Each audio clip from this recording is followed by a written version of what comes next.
Alrighty, good afternoon, everyone. Welcome to the PIBC Peer Learning Network webinar fall series. I am Raymond Kan, PIBC's Manager of Research and Policy, and I'll be your host today. Before I start, I want to acknowledge that I am hosting this webinar at PIBC's head office in downtown Vancouver, located on the unceded and traditional lands of the Tsleil-Waututh, Squamish, and Musqueam peoples. As you join this webinar from all points in British Columbia, the Yukon, and beyond, please take the opportunity to reflect and acknowledge the truth of the lands in which you live, work, and enjoy. And with the National Day of Truth and Reconciliation coming up, PIBC is proud to be hosting next Wednesday its annual webinar in recognition of this special occasion. PIBC has a great lineup of planners and practitioners to showcase First Nations partnerships in planning and development. Please go to PIBC's webpage to register. I also want to acknowledge the province of BC for supporting PIBC in the delivery of the PLN. PIBC is solely responsible for designing and delivering this webinar series and other offerings. And I'll have more to say about the PLN program later on in the webinar. This is webinar number 8, and we're trying something different today. If you recall, in April, we had over 300 attendees, the biggest audience to date for this webinar series. We received a lot of questions from the audience, both before and during the webinar, but we only managed to get through 5 or so questions. And the PLN is for you. So we decided, let's skip the formality of PowerPoint presentations and get to your questions. And I also think this webinar comes at the right moment. Housing policy is a tricky business. There's just so many passionate perspectives out there, but rather than engage with maturity, we tend to form cliques. It's us versus them, planners versus developers, market housing versus non-market housing advocates, experts versus so-called non-experts. It's especially nasty on social media, where I think the name of the game is who can pile on the opposing side the fastest, because there can apparently be only one winner and one loser.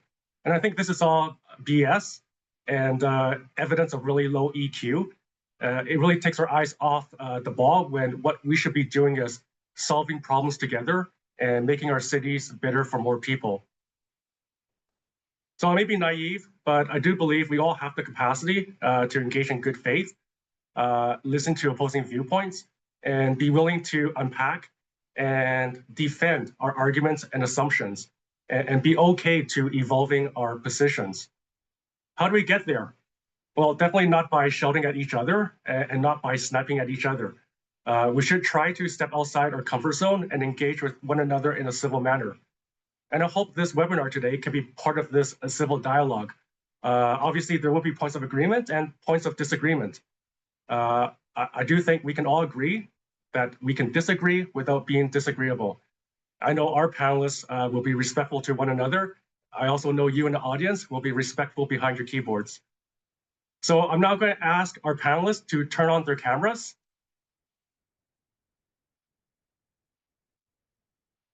So it's a real privilege to have these folks on the panel again.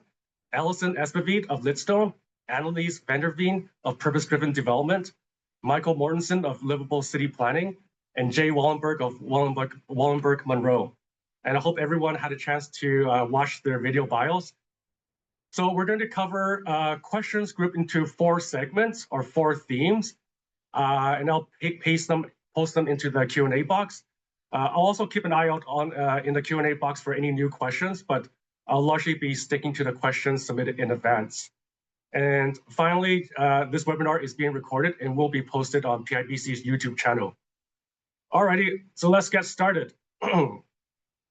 Jay and Michael, in our prep session back in July, I think I may have called you 2 dinosaurs, and I meant it with the greatest respect, obviously, as both of you have established careers in the planning and land economics world, and obviously you have seen a lot in your time.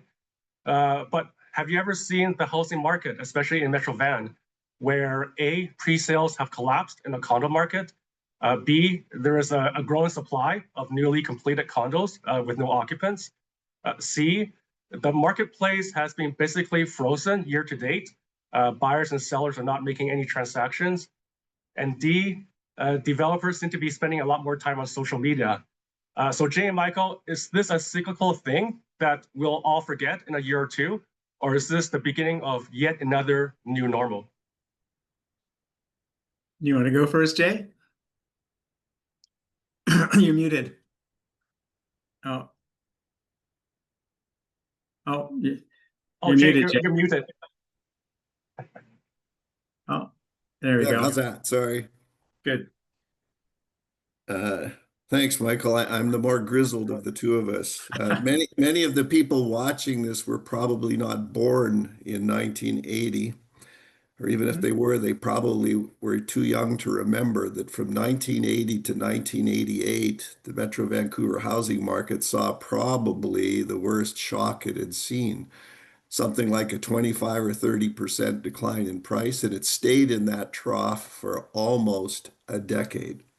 There have also been cyclical declines between 1990 and 92, 1997, 2002, the COVID drop. So my short answer is I don't know that we'll forget about this. One should always remember these things happen. And I certainly won't guarantee we'll be out of it in a year or two. But this market has always had a cyclical dimension to it, and there's no reason why that won't continue, in my view.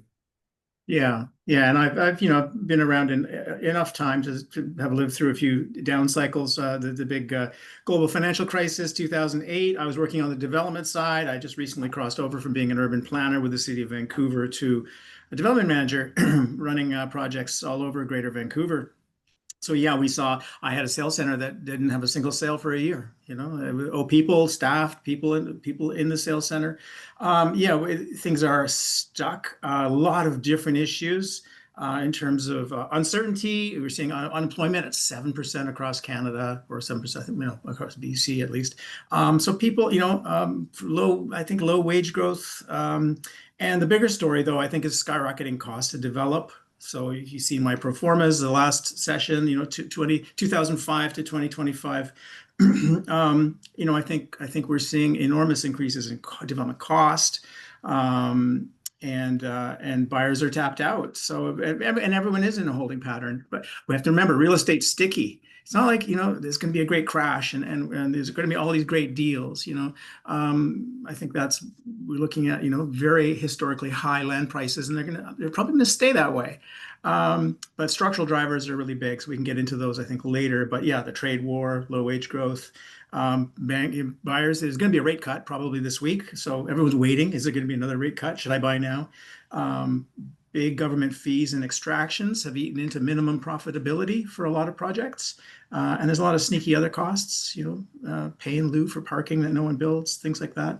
And then, of course, we got financing issues, CMHC reinventing its underwriting programs, increasing insurance fees for loans. So lots of change. But yeah, we've seen this before. But hey, on the other side, we live in the best place in the world. We have a civil society, great education system, multiple universities, a great, I fled here from a country that had no civil society and it wasn't safe to be outside. All of those things we have going for us. So long run, yeah, I think Ericsson's right. We're going to be a region of 10 million people, but it's just a question of when. Mm-hmm. Annelise, you work for purpose-driven development. In the last webinar in April, you mentioned that you're working on a new community housing development in Vancouver within a stone's throw from a SkyTrain station. Can you remind the audience about this project and its current status, and whether your project is being affected by any of the sort of turmoil or dynamics affecting the general housing market? For sure, yeah, thanks, Ray. So, I love talking about this project. It's super exciting, especially in this context that we're talking about of some funkiness going on in the market. I think, first of all, it's an opportunity I see at this current stage, especially with new governments coming in and looking at new, hopefully not brand new ways of doing things, but slightly updated and adjusted ways of doing things. A real opportunity to look at the non-market sector and build capacity, and the just shift in perspective and focus with more focus on that sector. So this is a great project and a great example I'd love to talk about. I'm going to just pull up a video of the project to share with you as I talk through. So this is a 2-acre site in South Vancouver. I'm hoping you can see the video playing now. Super exciting. It's going to be the largest nonprofit-owned affordable housing development in Vancouver, across the province, and potentially even across Canada. The nonprofit owner of this site had successfully managed and operated a 90-unit rental building for the last 50, 60 years. They were facing significant costs for ongoing maintenance, capital repairs, and so they decided to look at redevelopment. And instead of looking at partnerships with private sector to deliver this project, they decided to keep the land in community ownership fully. Rezone the whole site with us as the development consultant, delivering a mixed income cross subsidization model within 4 buildings. So there's 3 towers, 3 concrete towers, and 1 6-story low rise in this at this site. And it's going to be delivering over 900 new mixed income rental homes that will remain in long-term community ownership for the lifetime of the building. That'll be secured, with agreements on title, working with the City of Vancouver through the rezoning. And it's a super, super exciting product that'll provide a lot of rental options for the area and for the community.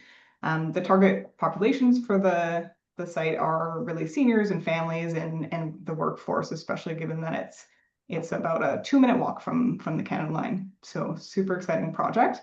And to date, and to answer your question a bit more, so in terms of where we are in the process, we're currently in rezoning. And so we're still at the stage where we're constantly testing what's going to work for the site, make sure that what's getting rezoned is actually financially viable as well. We talk a lot about that in this group. And I'd say we, just as private sector, have to deal with the same changes to the market. So construction costs, interest rates, those all have huge impacts, as well as rent levels potentially stagnating. Those all have an impact on our financial models as well.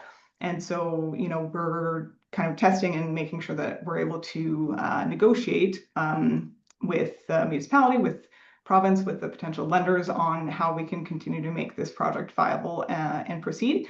At the moment, it's, good news is that it's a really, really big project with a lot of support. And so we've been able to successfully advance while maintaining financial viability. And so we're very excited to see this cross the finish line through rezoning. And to date, we've secured a range of lending and funding. So I'll get a bit more probably into that and some other things later on. But from a variety of lenders, including some government, some social equity partners, and some traditional financing as well for pre-construction. And then looking at a similar mix across the site for construction financing as well. And obviously that's a key piece to successfully actually delivering this project and seeing it through construction. But yeah, I think this project is just a great example of kind of a win-win. And that's what we're able to bring to all the discussions to gain support around this project. Is it's a win-win for the community, delivering more non-market housing, a win for the city to help meet their targets as well. And for the nonprofit and the non-market sector, being able to build capacity as well with projects like these, where there's a lot more players kind of coming to the table to support the project and build that development capacity and expertise across the non-market sector. That's great to hear. Thank you, Annelise, for that update.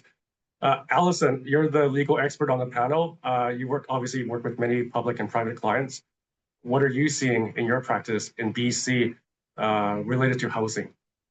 Yeah, so we don't have that many private clients, and the private clients that we have, they're still generally public bodies who may be involved in building. So school boards, societies, not-for-profit organizations who are probably driven closer to the types of factors that Annelise talks about in the projects that she works on, as opposed to Michael and Jay, who are in there for specific profit motives and those kinds of things. But there has been quite a bit of change, I would say, over the last 6 or 8 months, both in terms of process and substance. But I thought for the purposes of the presentation today, I would focus on 3 changes that I would say are quite significant for any planners who are doing work in the development context. And the first is that as a lawyer, I'm finding that developers through their legal counsel are pushing back a lot more on municipal requirements. And so they're asking for justifications, rationale, or specific statutory authority to do the things that are being done, either in legislation or in existing municipal bylaws. And so because of the scope of the changes that happened all relatively quickly, I think a lot of my clients are playing catch up on some of the things that were given to them by the government in terms of new works and services that can be required in the context of development. Some bylaws haven't broadened the language from subdivision, and so I have argued more about what a bylaw says in the last 6 months than I probably have in many years prior to this current period. The other thing that I'm seeing a lot of is higher time sensitivity. And so, rightly or wrongly, my clients used to give me a fair amount of flex in terms of deadlines, and public hearings were scheduled well in advance. I would often have months to do the legal work that I was doing. And now things are happening, I would say, at breakneck speed, where things are coming in. We're trying to get on the first possible council agenda that has time on it. And so I would say there's a lot of pressure on everyone's staff and external consultants who may be working for either municipalities or developers to have everything ready to go immediately. And then the third is I am seeing a lot of requests to revisit prior, like rezoning or OCP amendments, so that the developer can shift the plans to work with revised pro formas or different amenities. So one of the ones that I thought might be worth mentioning specifically, because there's an accelerated pace of requests to deal with security for either works and services or amenities by way of surety bonds, as opposed to lines of credit or letters of credit, excuse me. And so that it's my understanding that allows for different balance sheets for developers. They simply pay the fee to the insurer, the surety provider. And what is interesting is sureties had really fallen out of favor for local governments because they're really difficult to enforce, or the perception is that they are really difficult to enforce. And so it has been interesting to have the province announce that DCCs can be secured by way of these surety bonds. And that seems to have set the tone for a lot of developers who are looking to use that same mechanism for different types of security that municipalities may require. So that I would say those are 3 trends that are worth mentioning for the purposes of today's conversation. Thank you, Alison. Yeah. And just taking a step back, so there's no shortage of explanations for why the housing market is in the state it's in. Michael has mentioned a few factors: economic uncertainty, interest rates, and so forth. So out there right now, some say the sky is falling. Others are saying, the various policies are working as intended. Just want to ask the panel, is there one misconception or false claim that you think planners and practitioners should all stop perpetuating? So maybe I'll go around the horn. Jay, you go first. The one that we run into most often is that people conflate the definition of market price or rent and the definition of cost. And that leads to the mantra that if you add a cost to a project, it will increase the price and that will have an impact on affordability. It's not the way it works. The market sets market housing prices, and then the question becomes, can you develop a project viably, accepting that as a price? And it's my turn to have a prop here. If I can share my screen.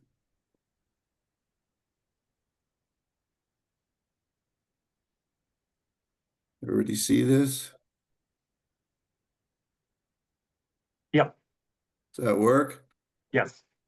So there's the basic question is, and I'm going to use the Strata project as an example, is what happens as costs change? And there's two ways to look at that. The first is what happens to what a developer can afford to pay for a property. So I have a base case scenario here with a site that's built at FSR 5, 200,000 square feet of space. Only some of that is saleable because some of it is hallway and elevator shaft. And the revenue from that project is determined by market price. Somebody here has determined that the market price for these units is $1,175 a square foot. The market doesn't know what it costs to build that unit. It just knows what it's worth based on other properties that are similar and available and what people can afford to pay.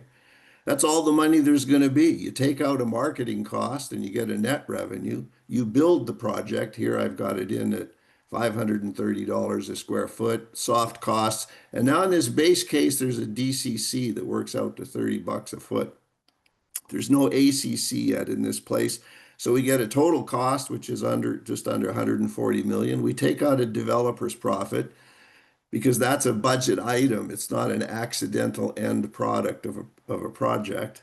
And you end up with a maximum ability in this case to pay for property of $16 million and change. Go to the next scenario. What happens if we increase the DCC? As you can see down, if you can see my mouse, now it goes from $30 to $40. The developer does not arbitrarily add that 10 bucks a foot to price. The industry often says that. Although it's interesting now, there's a bit of tail between the legs because now that costs have gotten really high, developers have quote unquote found out they can't just arbitrarily add it to the price because people can't afford it or won't pay for it because that would exceed market price. So the primary effect is this developer says, now I can actually only pay $14 million for this piece of property because I had to spend money on the increased DCC. And in my third example here, where the DCC has gotten bigger and there's now an ACC, again, costs have gone up. You can see we're now at 149 million instead of 144 million. Where does it go? It again reduces the ability to pay for a property. Now you can say, is that the end of the world? So what if land values fall? Well, it is the end of the world, depending on the answer to the second question. What's the site worth just doing what it's doing? What if it's a bunch of existing single-family houses? What if it's an older retail project? What if it's an older rental building? There's a value to those things just doing what they're doing. So let's ask ourselves, what would happen if it's only worth $10 million just doing what it's doing? The answer is, in all three of my scenarios, the developer can outbid that use. Even at the worst case, at $11 million, the developer can still afford to compete the property away from that current use. What if it's worth $13 million in its current use? Well, it works now in two of my scenarios where the DCC was the base, or we increased DCC a little bit but didn't add the ACC. Because you can see in two cases, the developer can pay 16 million or 14 million. But in the third case, it doesn't work.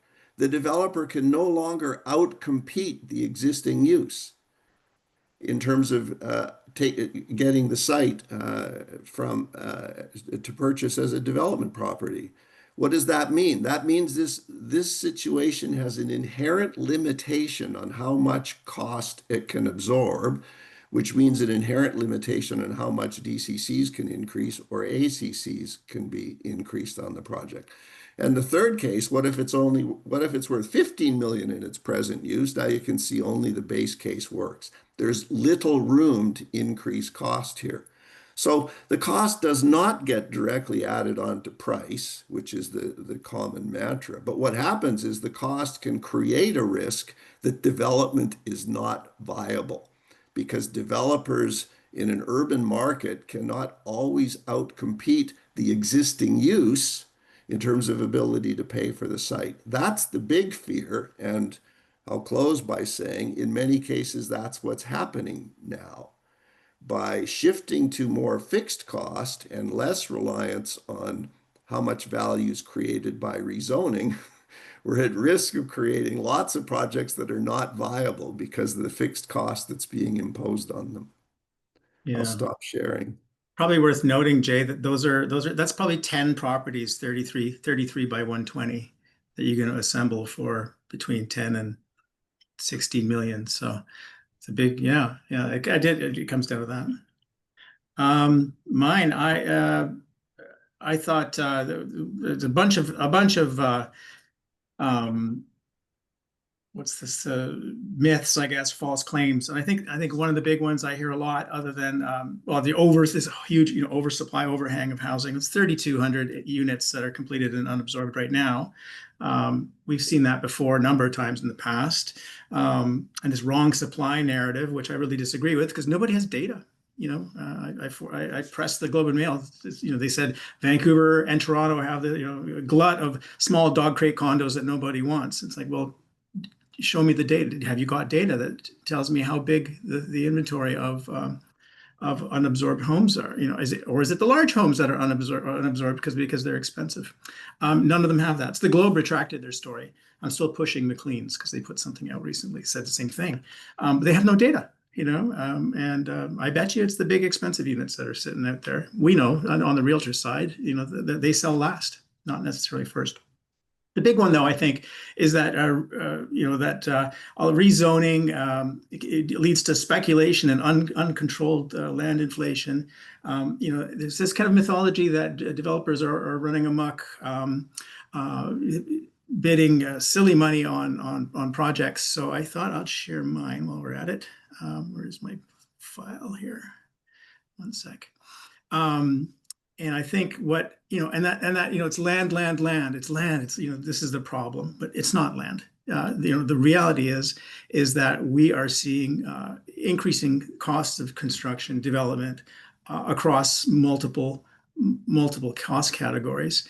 So I took 4 lots, 40 by 120. And just did a spreadsheet. I'll share this with everybody, looking at a variety of intensities and saying what's viable. This is a rental project. Remember, our pension fund, the Municipal Pension Fund of British Columbia, has a target return on capital invested, that a benchmark return of around 7%.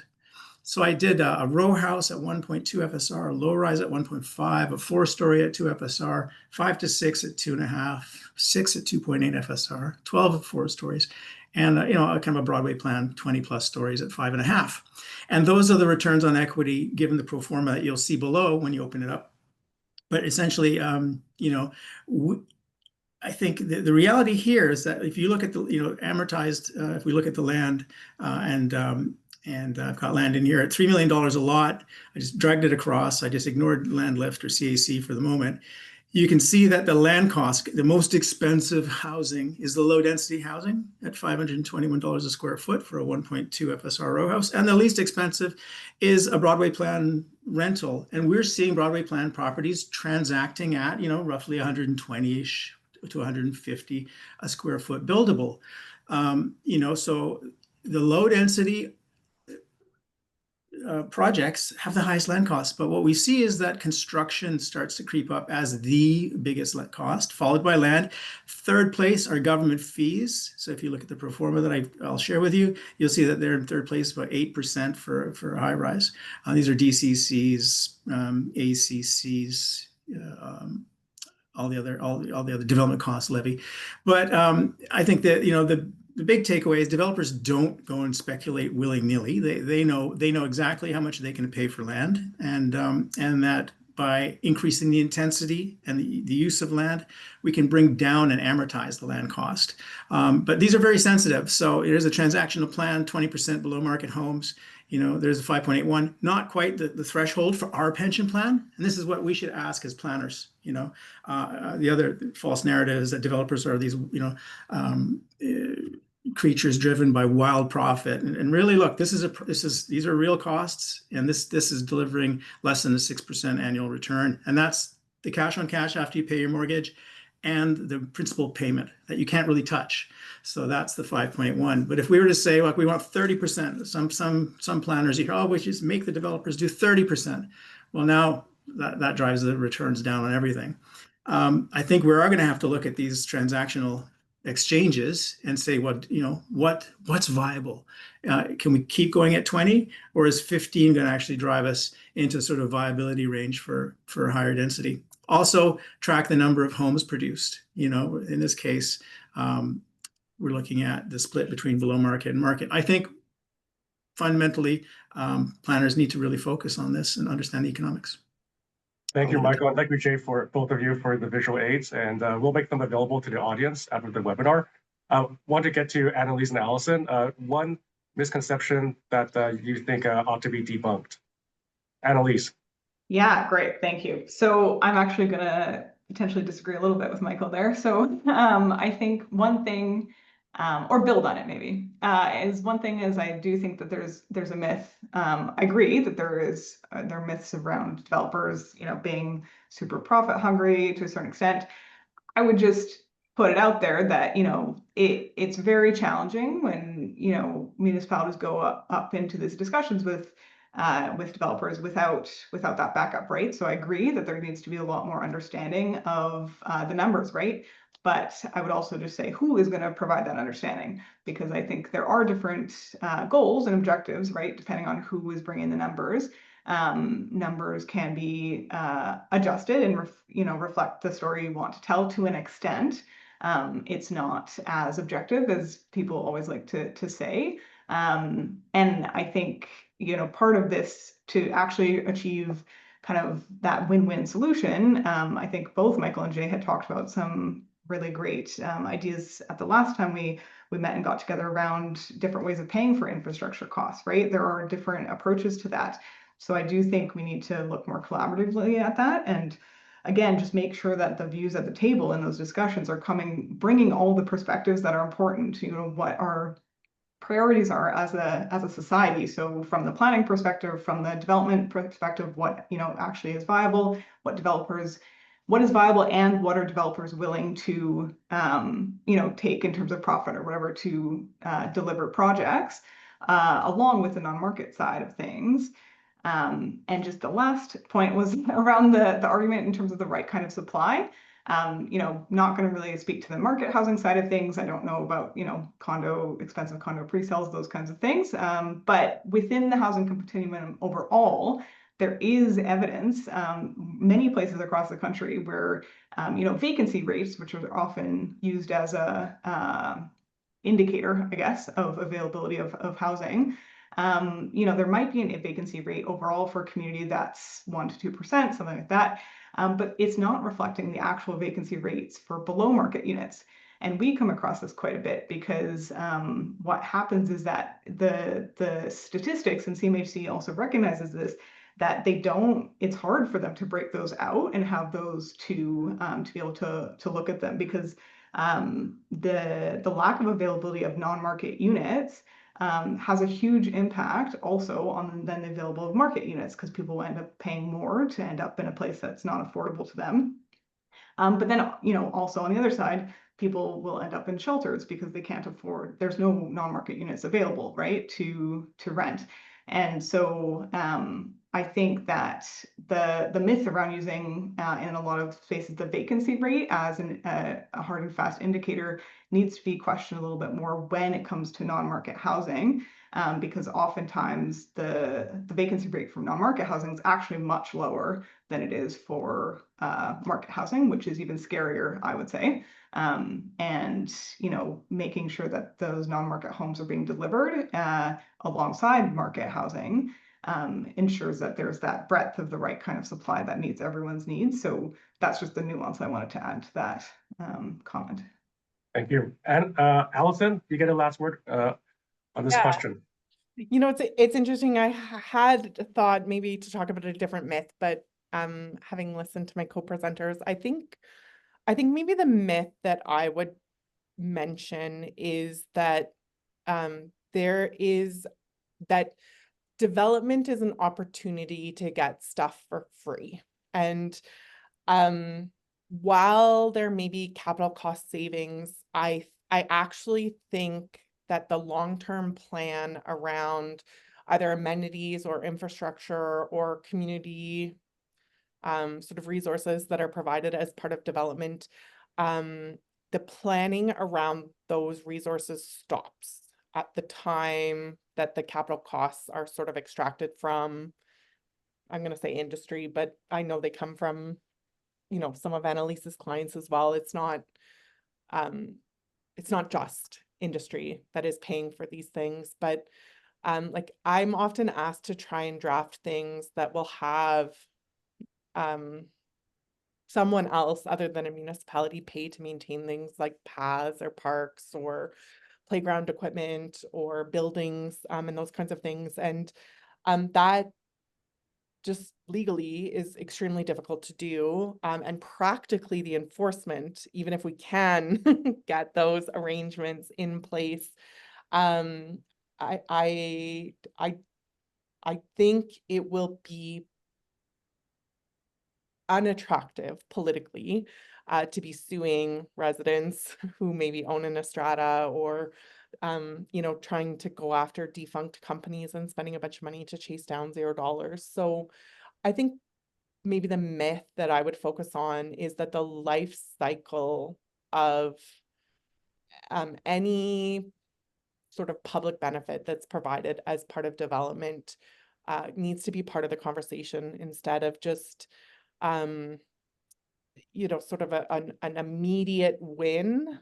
There are corresponding and sort of tailing costs associated with those amenities. And I would be curious to know how many of my clients actually figure out, what the adjustment in the parks budget needs to be to look after, what if those are parks amenities or who talk to some of their community partners that maybe Annelise works with, like how are they administering these units? How are they boots on the ground going to look after the resource that's created as part of development?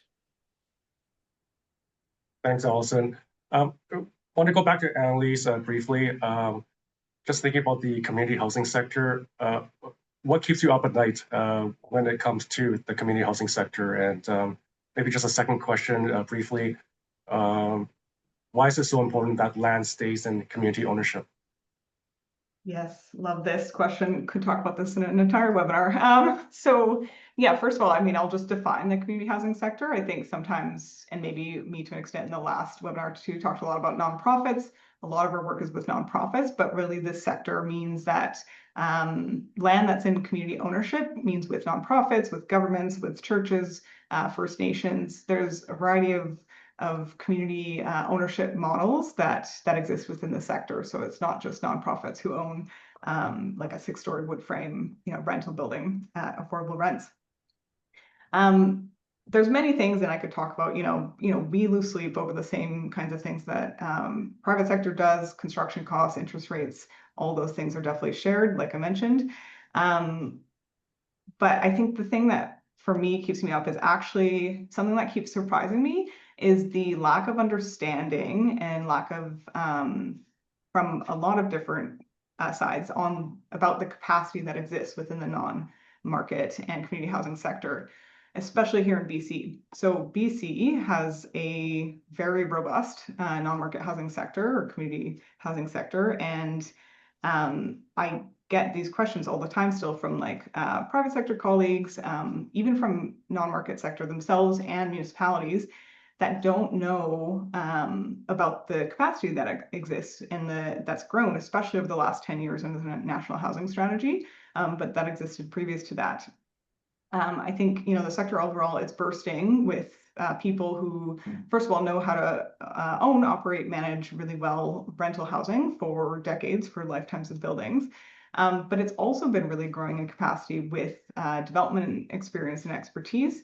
There's been lots of groups moving from the private sector into non-market to support those priorities of the non-market sector and support and work with those groups like churches and nonprofits to deliver mixed income and affordable housing on their lands. And, I think the other point around this that's so important is there are so many buildings and there's quite a bit of land in the non-market sector.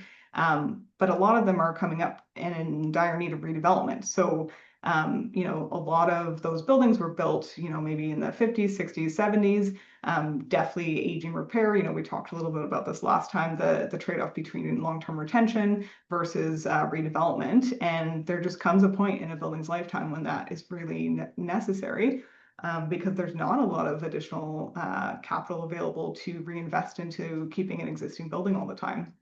And so with this, point that we're at where there's so many buildings that need that redevelopment for, those tenants to be able to live in a building that is not falling apart or has huge repair and maintenance needs all the time, is important.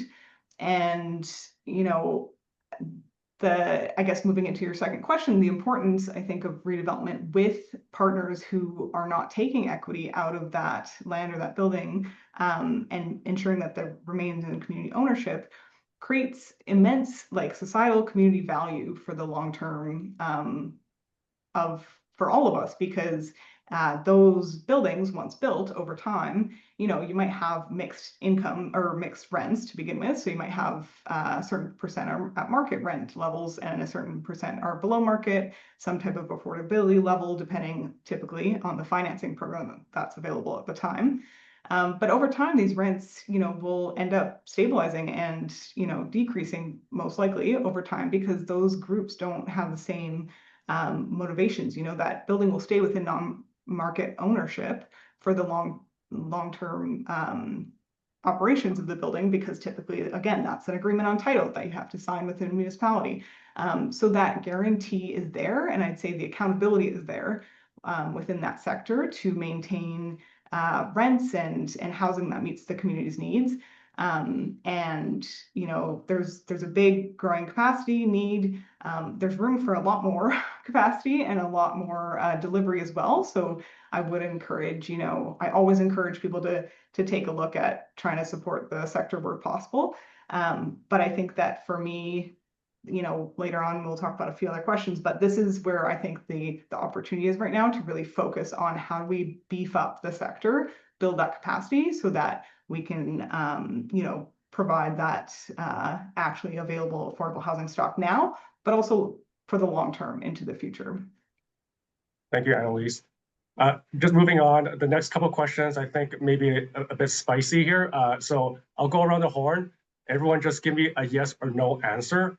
Let's get through these quickly. So first question, the federal government currently bans all home purchases by non-Canadians. This ban ends in 2027. Should the ban be lifted now?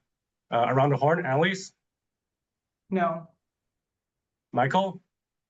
Yes, with restrictions. Alison? No. Jay? I don't like false binaries. I'm not a fan of precipitous additions of regulations or precipitous removals of regulations without thought about unintended consequences. So I'm going to say no to anything that says, let's wake up tomorrow and do something because it sounds good if you say it fast. All right. Second question. Provincially in BC, the government levies an additional property transfer tax, I think 20% on homes purchased by non-Canadians. Should this tax be rescinded or paused? I'll go with Jay. Same answer. I mean, I understand the motive for the tax in the first place. Housing markets are complex, so I don't think you wake up and suddenly change it and pull the rug out for a minute. If you don't like the idea of taxing non-Canadians because they don't pay enough income tax, then you'd support rescinding this. If you like the idea of taxing them, then you'd support keeping the tax. But you can't just change these things without thinking about why and what you do instead and what are the consequences. All right. Alison? No. Michael? Yeah, I think it should. A lot of Canadian companies are caught by this, and companies that have been operating in Canada with incorporated Canadian company identities, Canadian employees that end up getting whacked by a silly tax. And if we think we should keep it, then Canadians, and we think we shouldn't let foreign buyers buy in Canada. Just put this, I think Canadians should divest in all their international real estate holdings. All of your pensions are going to be poorer for it, your CPP, and some of our planning colleagues who signed a letter objecting to foreign buyers, they better sell their foreign-owned homes too, because a lot of them own homes outside of Canada. Annelise? No. All right. All right, this is great. Thank you for playing ball. We're going to move on to the second segment. Let's talk about the province and Ottawa. All right, so the provincial housing legislation came fast and furious in 2023 and 24. So I want to ask each of you to just briefly share what you appreciate most about the slate of legislation that was enacted, and perhaps one thing, again, very briefly, you think could be made better. Michael, why don't you go first, followed by Annelise, Alison, and Jay. Yeah, multiplex and transit-oriented area density minimums were revolutionary, actually, across North America. In terms of enabling. Frances Bula in 2016 tweeted one time she took the day to ride the SkyTrain and said, "Oh my God, all of our stations are rural." So I did a little thing about that, and and here we are, sort of 10 years later. Finally, we're getting some policy that encourages reusing our stations. One thing that could be done, I think, what the province could have done a lot more is having an infrastructure deal that went along with that legislation. I think that it imposes a lot of work on cities to figure out how to service all of this, as of right development. So if the two things had come hand in hand, it'd be much better. Annelise? Yeah, I agree with Michael's point, so I'm going to use a different one for the what I liked best. I think, honestly, overall, it was the urgency and the accountability. So I do think there's a lot of municipalities and communities that were really unwilling to take a look at the current, crisis of housing affordability that we're facing, and I believe also that it shouldn't be up to a few municipalities to shoulder the brunt of increasing density across the province. So I think that this really lit a fire under a lot of municipalities with an accountability strategy in place. That's super key. But I do think it's kind of similar to Michael's point. What could be better is pairing the supply push with stronger and more diversified financing tools as well, and mechanisms, especially for the non-market side. Because I think that obviously this depends on where you are, if there's land in non-market ownership, community ownership, or as a later question comes up around, kind of government entities owning land near SkyTrain stations. If there's some more innovative financing and funding tools in place that supports diversity of housing being built around things like transit-oriented development or in communities, it supports a mix of housing being delivered. Rather than municipalities feeling like they're just approving a bunch of market rental that isn't able to provide any below market rental or condo. Thank you. Alison? I think probably what I like best is that there was carrots and sticks in the legislation. So there was new obligations imposed on, I'll say, local governments, but along with those new obligations came, frankly, some very practical tools to allow them to move projects past zoning, which has historically been the time where a lot of the conversations happened about how do we make this project work given limitations on things like services, transportation, connectivity, transit, and facilitating access to alternative transportation means, those kinds of things. So I really respect that. And then probably what my biggest concern with the legislation was there is now an outright prohibition on holding public hearings, but that falls probably more generally into the category of, there was a sense that the province knew best how to accomplish things that are really of, I would say, a wide variety of local significance and importance with different challenges. So there was a very broad brush that was used to deal probably with issues in specific markets and not province-wide. And I think it has really caused a lot of frustration for communities who don't feel that they necessarily were, the issue for them is not the lack of housing availability, it's the lack of profitability in their market, it's the cost of doing business in their communities, just not because of municipal costs, but because, you know, there may not be builders with expertise in those kinds of things. So yeah, it was an interest, it is and continues to be an interesting time to be working for a variety of clients, all of whom have very different needs and yet are now trying to grapple with the same sort of sets of tools to expedite or facilitate housing. Jay, you have the last word. I like the fact that municipalities are required to anticipate and plan for 20 years worth of housing supply. I think it imposes a long-term view that turns into short-term benefits in terms of the rolling out of new development. I like that. I thought the minimum allowable heights and densities were a ham-fisted approach to something that could have been solved much better. I don't have a problem with requiring local governments to have transit-oriented plans or in TOAs. And I would even have been comfortable if the province had set minimum targets for the number of units that should be accommodated in selected transit-oriented locations.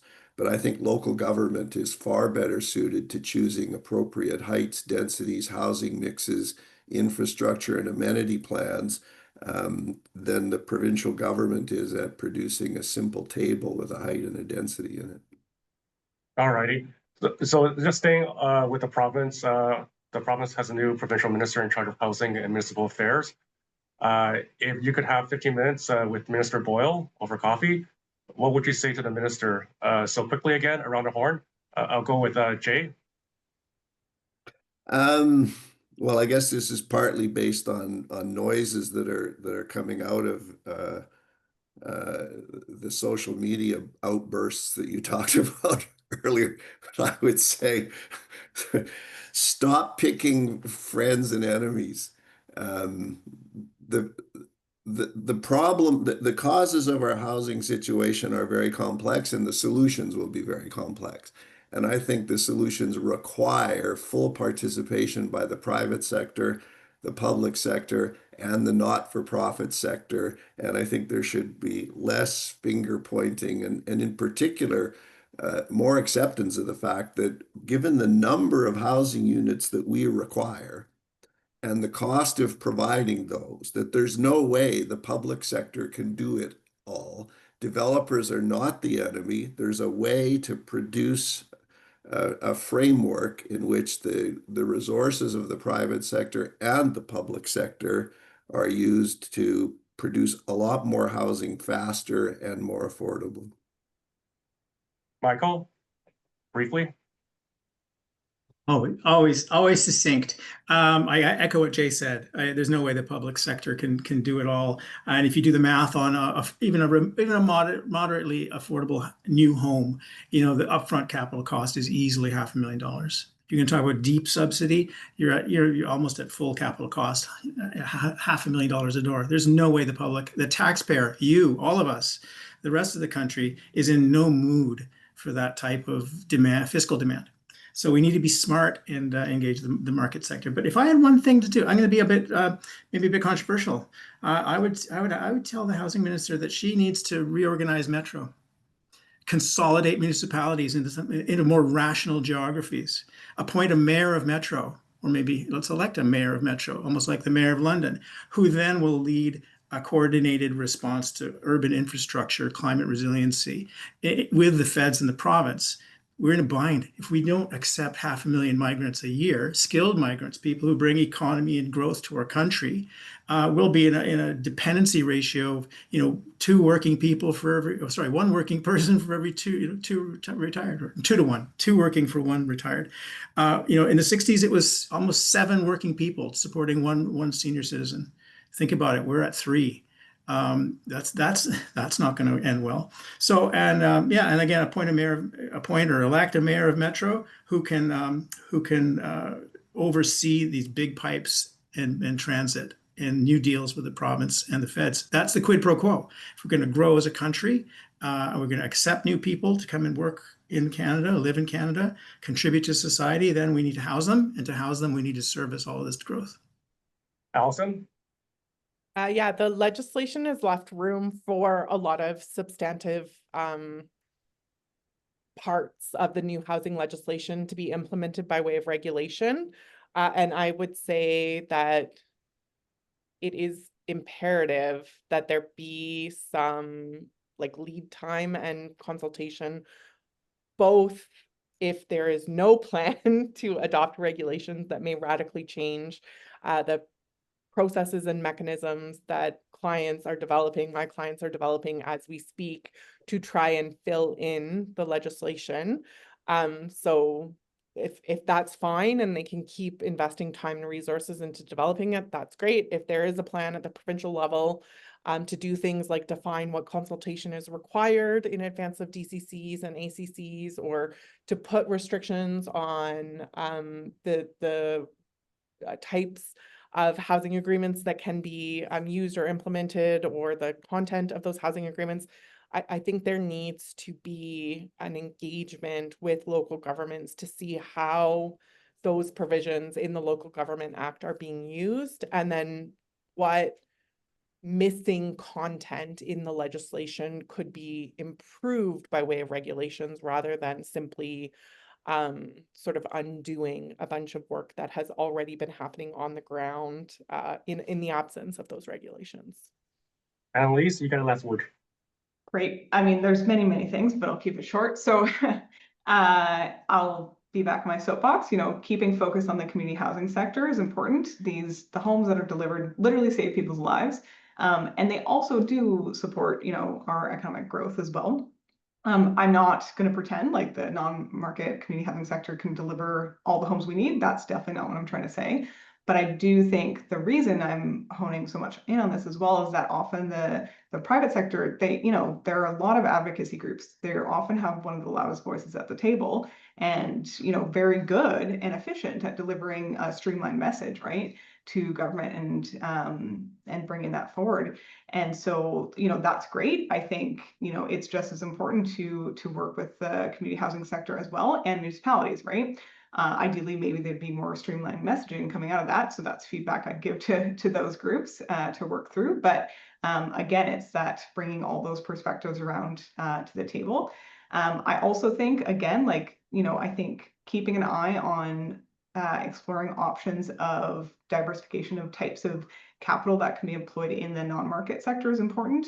There's been a few different approaches to try to get capital out there to support projects that aren't necessarily fully subsidized, right, or fully supportive housing, and look at financing instead. So BC Build is one, looking at more moderate income. Rental Protection Fund, has different immediate goals, but over the long term is supporting the community housing sector retain and eventually likely redevelop and provide more units in the sector. And the last piece is really around ensuring that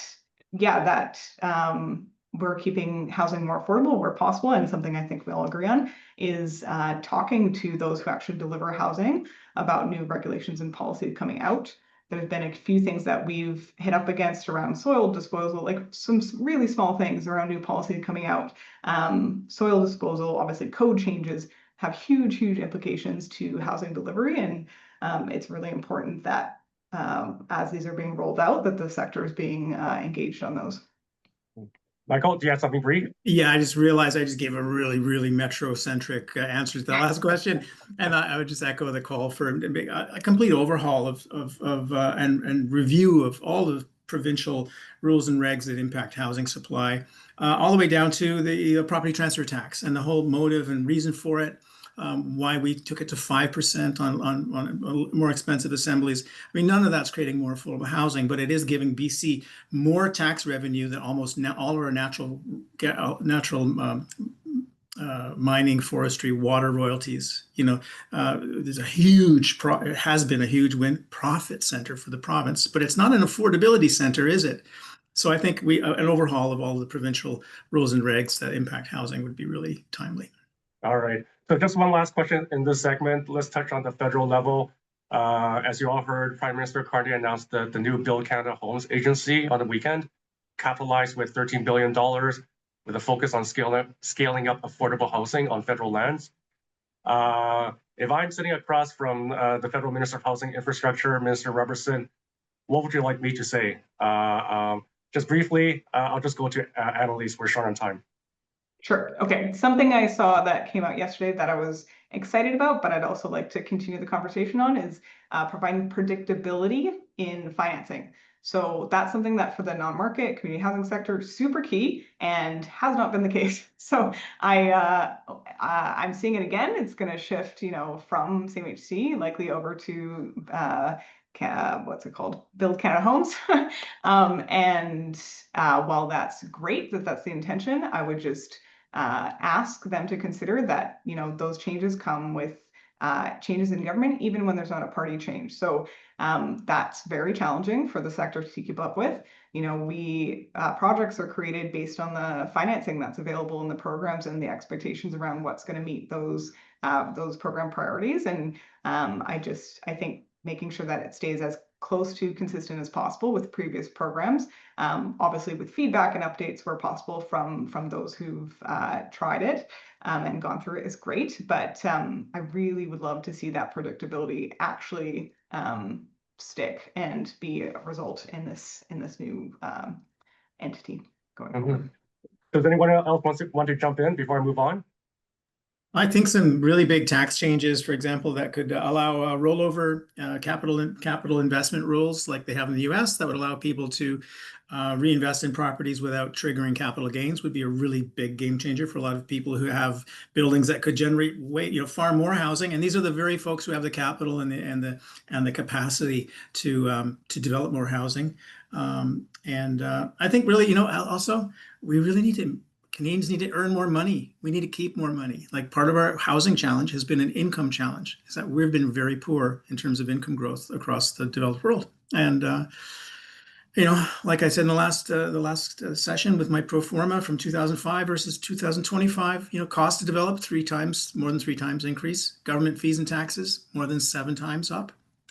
Personal incomes, household incomes only up 1.7 times. So it's a double. There's two things going on, and one of them is income. All righty, thank you. Before we move on to the third segment, just a quick plug about the PLN program. So since early 2024, over a year and a half ago, PIBC has been offering a range of resources to planners and practitioners to get things done with respect to housing, and specifically the provincial housing legislation. And just to show you the reach of the program, about 24% of the registrants to this webinar today are not members of PIBC. So I just want to thank you everyone for your patronage. Also, PIBC is ramping up research to deliver more resources. We recently retained a consultant team to deliver a new resource, what we're calling housing advisory bulletins, that will explain the basics of housing development, infrastructure funding, and inclusionary zoning. These HABs will be published early next year, so stay tuned for that. And also, PIBC just closed an RFP last week, seeking consultant support to potentially deliver a pilot intelligent inventory, an AI-based tool that could help planners query and analyze local government plans and zoning bylaws. So PIBC will be reviewing proposals very soon. If you're interested in learning more about these research offerings or have thoughts on other research that PIBC should consider, please drop us a line at peerlearning@pibc.bc.ca. Really appreciate it.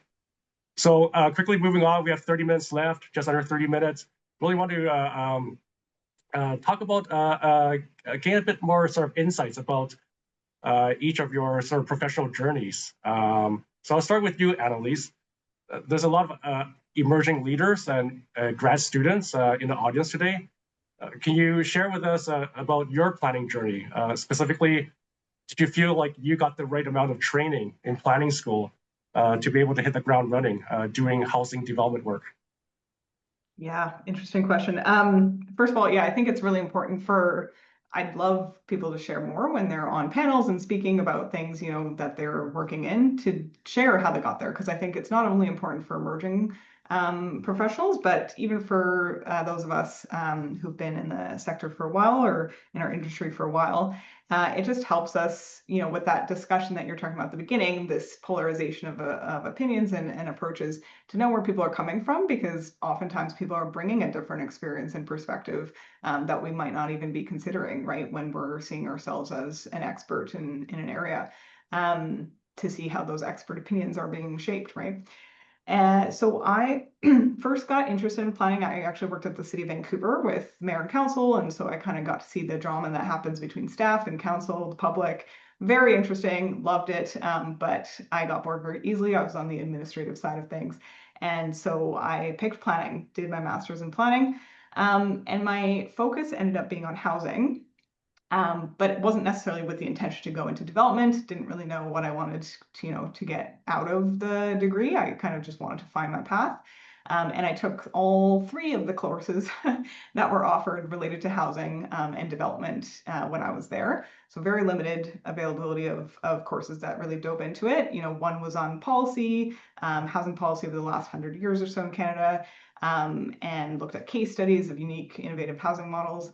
And then one of the other classes was actually on with Jay, who a fellow panelist. So I don't know, I'm embarrassed to think about what my financial models looked like at that time, but I have learned so much since then. But that was great. So that was a really good balance of seeing kind of the different sides of the housing conversation, right? The numbers, the policy, the history of it, super important.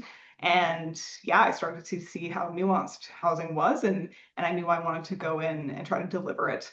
And so I'd say most of my role now I've learned on the job and through kind of industry courses and experts through mentorship. So I had the opportunity to work closely with our CEO, and then also really key financial analyst advisors on specific projects to go through financial modeling. That's really how I honed my skills, was on real current projects. And then obviously just trying to find mentors in the sector where I could keep my learning going. And through ULI, UDI, they have courses on financial modeling. So I would encourage, there's often intro courses. So I know a couple of people have asked where they can learn more about the financial side of housing, and some of those courses are really great introductions. But I would say in general, like we've talked about, housing is very dynamic, and it's really important that people keep up with things that obviously keep changing. So learning is kind of on the job and on the side of the job as much as you can. Thank you. Jay and Michael, as I mentioned, you've been around many years. Can you share just a little bit about your professional planning journeys? Whether you received any sort of special training in school or at work, and what advice would you impart on up-and-coming professionals? Jay, I'll start with you. Okay, well, we're running low on time. I'll cut my planning journey short. I was lucky enough to go to a planning school that was relentlessly quantitative, which I think for me, was foundational in terms of approaching planning, urban development, community growth from a quantitative and analytic perspective.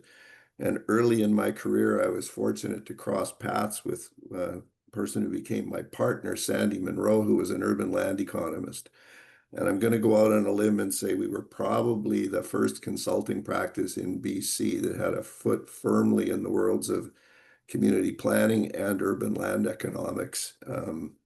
And I think it certainly led to a professionally interesting and rewarding career. And I think over the long term, we've contributed a fair amount to to the growth of that kind of element in the conversations we're having today about how to solve things like the housing problem. If I were going to be so bold as to try and give advice to a young planner, since I have been around since the Jurassic period, at the risk of seeming facetious, I would give two pieces of advice. One of them is, I think as planners, we have to decide when we should be advocates and when we should be trusted, reliable advisors. The world has a lot more heat than light when it comes to political debates about things like housing affordability and community management. And I think that planners ought to be more a source of light than heat. Related to that, I think planners need to always be careful to make sure they understand whether they're coming from a position of values and ideology or a position of rigorous analysis. My first year microeconomics professor back in the 70s said, having your heart in the right place is a good thing, but it is never a substitute for rigorous thinking. So, and I guess my last piece of advice is if you want to be a trusted, reliable advisor, you have to always tell people what you really think, not what you think they want to hear. But there's an important corollary to that. Before you tell people what you really think, make sure that what you really think isn't crap. Michael. That's fantastic. Very eloquent, Jay. And Annelise, yeah, my journey started, I worked in community economic development, put myself through a master's degree in urban geography, studying with the late, great Dr. Walter Hardwick, who was a pracademic. And I think the two of us clicked because I was very curious about how cities worked. And I was quite quantitative, I think, as a master's student doing a thesis on retrofitting suburbs. What do we do with this, these great areas, enormous areas of low density car dependent development. And I got into sort of the economics of housing there, went to go work for CMHC in affordable housing in the late 90s. And they gave me every other Monday off. So on my every other Monday off, I volunteered for the Development Permit Board as an advisor. And every 2 weeks, I got 4 major project application booklets delivered to my door. I quickly clued in that someone had paid James Chang $250,000 to prepare this booklet, and I was getting 4 of them every 2 weeks. So I realized, started, trying to understand housing design and all the whole spectrum of city interests that were triggered by major projects. 3 years I served on the board. Larry Beasley and Rick Scobie tapped me on the shoulder and headhunted me to come work for the city in major projects, where I worked on scores of major applications. So really getting a sense of the city, the public interests at play, and the process and the complexities of major projects. I wrote the policy plan for Oak Ridge Center, which kicked off a whole bunch of redevelopments and sub-regional malls. But in doing so, I encountered the owners of the Oak Ridge Center, the Teachers of Ontario and Quebec, in the form of a good friend who was leading the development from their side, and they were pulling their pockets out. Gordon Wiley is pulling his pockets out, saying, "We don't have money for amenities," and it frustrated me. As a planner, I didn't understand the economics of what was going on, and I was sitting at my desk having a little moment, thinking, I need to get some private sector. On a word experience, the phone rang, and it was the president of Henderson Land, who I had solved a big problem for 2 years before. And he asked me if I had time for lunch tomorrow. So literally the next day, I got a job offer to be a development manager on the private sector side. So I basically took all of that learning and interest from the public sector side, all the interest-based problem solving, and jumped across the desk to go work on the other side. Where I started doing, fairly high density mixed use developments in International Village. Then I got headhunted by Grosvenor, ended up working 3 years in London. But really the big thing that drove me was being curious and being quantitative. I'm an info kleptomaniac, like when I see good plans, I keep them. When I see a fantastic pro forma, I unwrap it, I dissect it, I build my own. So you have to get familiar with those tools. I think I was pretty much self-taught all the way through, So it's just being open to learning, being interest-based, trying to understand what's really driving development. So take courses, so I ended up teaching, so I still teach to this day, adjunct prof at UBC Sauder, School of Architecture, Landscape Architecture, city program. So yeah, there's lots of those opportunities available. Good advice. Alison, you're not a planner, but you bring a unique perspective to this dialogue. I want to ask you, what would you say is maybe one key skill that you think any practitioner in the housing space should have? So for me, communication is going to serve you extremely well in all sort of roles that you will carry out as a planner. Dealing with council, dealing with the development community, instructing external legal counsel.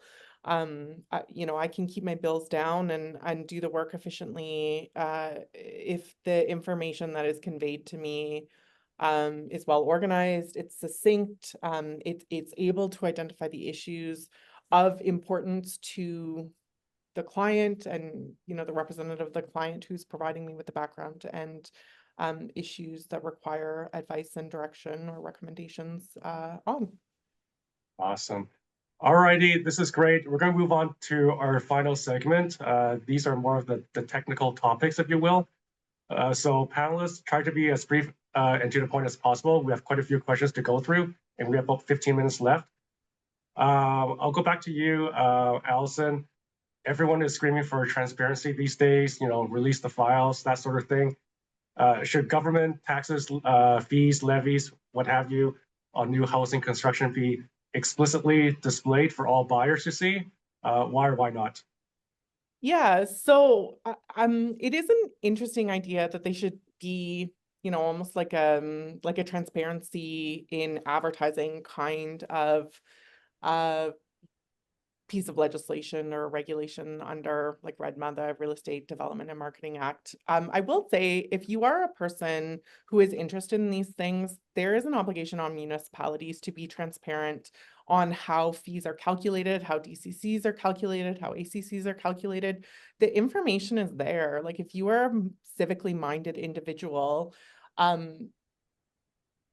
there is transparency. The problem is that you have to often go find it, and it exists in a diversity of sources. And so often what happens is that a project coalesces in the public as objectionable for whatever reason, or the conversation around costs swings back towards pointing fingers at municipalities, and then there is sort of a post facto attempt to justify decisions that may have been made in prior decision making. So if you are a person who wants to know why the fees are being charged, what those fees are, how they impact prices in your community, like be civically engaged throughout, not just when it's a development at the end of your street, or your kid is out there trying to buy their first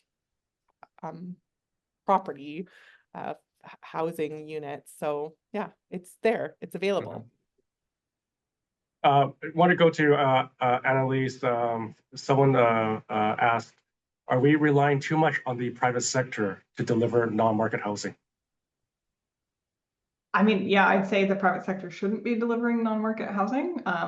Couple of reasons. First of all, there's different objectives at the end of the day, whether it's good or bad in terms of what's driving, financial model and project concept. There are inherently different objectives and goals in the private sector and the non-market sector. And the other thing I would just add to that is we've had so many experiences where potential clients, current clients, previous clients have come to us, First Nations, churches, nonprofits, where they have tried to deliver housing on their lands in partnership with a private developer. And in more instances than I can count than, the successes, there's been so many challenges where either private sector has ended up walking away because something didn't work out in the end, which, I understand from the financial perspective, but it often leaves these groups high and dry with potentially a rezoned or even up to DP site where they can't then do anything really to fix that problem. And sometimes, we look at it and we see if we can help, guide the project through the remainder, but often it's at a point of no return based on that specific concept that was advanced through the development process. So oftentimes those groups have to basically sell their land, and that typically would go then back into the market, which we also advocate generally for the community-owned land to remain within community ownership. So yeah, I think there's, again, like I said, there's lots of capacities, there's growing capacity, obviously private sector that can support the growth of that capacity in the non-market sector is great. But I just think if the priorities aren't the same from the start in those partnerships with clear alignment and the same kind of expertise on the financing and the concept and what's going to work for that site, then why would we expect it to be the result that and achieve the outcomes that we're looking for across our communities? Michael, Jay, want to chime in? Yeah, sorry, Annelise, I'm going to maybe disagree with what you said, which not to take anything away from the need to enhance and grow the not-for-profit sector, but we now have a legislative tool for inclusionary zoning, which means private sector development projects are going to include affordable housing. For a long time, we've had density bonusing, which means private sector developers can get more density in exchange for public benefits, which sometimes includes affordable housing. So like it or not, there's going to be affordable housing delivered by the private sector. So I think we have to get better at how it's done, but I don't think we're anywhere near a place where we would say there shouldn't be any of that. Yeah, for sure. And I don't disagree with that. My maybe hot take on that is I'm not sure that I agree with inclusionary zoning because of the challenges that creates, because the community housing sector knows how to manage and operate housing that meets the communities they are serving. And to force partnerships like that, again, where the same objectives are not aligned, I'm not sure that that's going to achieve the objective we're looking for. So I agree. It's not that it's not happening. I just don't think that should be the long-term goal. So this is actually a nice segue to the next question. One topic that hasn't really come up much in the two webinars so far is transit, and specifically transit-oriented development. Jay did mention it earlier. So the context, as we all know, the province has set out minimum allowable densities near SkyTrain stations and other transit hubs. The question is, have local governments lost any leverage in trading density for community amenities or affordable housing under these new rules? I listened to a CBC interview with the mayor of Coquitlam in August, and he would suggest yes, that local governments have lost some degree of leverage. Is the mayor right in his assessment? Does the gain in certainty and density outweigh any loss in sort of negotiating position by the local government? I'll go to Jay first. Okay, so first, I think the issue about certainty and density has been overstated. I don't know how many people have taken the minimum heights and densities and overlaid them over downtown or transit location zoning bylaws across the province. And there's darn few places where the new numbers are bigger than the old numbers that were already in place. We all have a favorite poster child, like the Nanaimo or 29th Avenue station in Vancouver, where there's tennis courts and single family houses out the window of the transit vehicle. But keep in mind the Brentwoods and Metro towns of the world, or Surrey city centers. There are lots of places that already have heights and densities above this. So I'm not convinced that this has actually created a whole bunch of new density. The short answer is to your question about leverage is absolutely. Whenever you give away density for free, and we can debate all day long whether that's a good idea or a bad idea, but if you're giving away density without some concomitant public benefit, you've obviously lost some ability to achieve some public benefit from the process. And you've also, to some degree, lost the ability for a nuanced approach to density and height in an entire transit-oriented area where different places might have different solutions that are better. Mhm. I'll jump in and maybe just observe that that the density isn't outright or unconditional in a sense that, you know, each local government can shape what they demand out of those projects in terms of inclusionary zoning or ACCs. So it's sort of, I think it's somewhere in the middle. I mean, I think all of those projects are going to be paying some sort of community amenity contribution.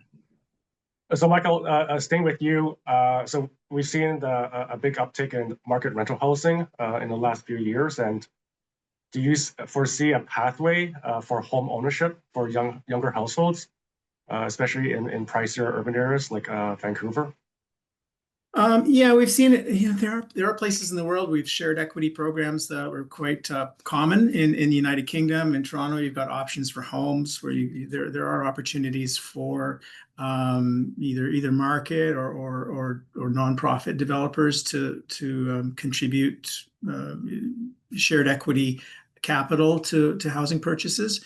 I do think at all levels we have to really think about the spectrum of housing supply. And 20 years ago when I was buying, apartments as a younger person with a family, I think things were a lot more affordable, and costs, government fees and taxes were a lot lower. I think all of our regulations and codes have driven increasing construction costs, taxes and fees. We need to look at how the environment, the ecosystem that we create for housing production. I always think about cars. What if we planned for houses? What if we planned for cars like we plan for houses? You need a building permit for every car. You've got to pay federal, provincial, regional, and city taxes on the production of your car. It's a crazy system. But I do think there are opportunities to do shared equity. But I do think we need to get back to basics and really look at our taxation systems that have, I have a little thesis that I'd love to get a PhD student working on, but it's this ratchet, the CAC ratchet. With local governments consistently asking for more in terms of community amenities as prices rise. We've lost entry-level housing. We've lost middle market housing. We end up with just luxury. When you tax everything like a gold mine, you get gold. So I do think we need a bigger dialogue on how do we enable the creation of affordable entry-level mid-market housing. And it's not going to be, the debate, you hear this online a lot in social media. It's, people coming at you with solutions from 1972 for 2030 problems. It's not going to work. Low density, large units. It's not going to fly. It's going to be compact living at higher intensities. So it's a big, All right. big discussion. Another panel. Another panel, exactly. We have a couple more minutes left. I want to ask maybe 3 more questions. So really briefly, Jay, someone asked, what are the biggest opportunities for innovation in a typical pro forma? I'm not sure what that even means. A pro forma is simply a way to analyze the financial viability of a project. So, and they've been around a long time. So if you mean innovation in it as an analytical technique, no, they work. I mean, they do what they're supposed to do. If you mean, how can you make a project perform better, where is the room for innovation there? Then the answer is you either increase the revenue side, or you decrease the cost side, or you find someone who's willing to do it for less profit, like Annelise, or you find a way to do projects with less land cost and where you're not dependent on outcompeting other uses for development properties. How do you increase revenue? More density. How do you decrease cost? Well, it's tough on the construction cost side, but yes, we can explore ways to see where reducing municipal fees would be helpful, which is not everywhere, but it would be helpful somewhere. But that carries with it an obligation to say, if we reduce fees for certain kinds of infrastructure, how do we pay for them? So you have to be prepared to say, hey, everybody, the good news is we don't charge as much for water and sewer for development projects. The bad news is, guess what's going to happen to everybody's property tax bill or something, right?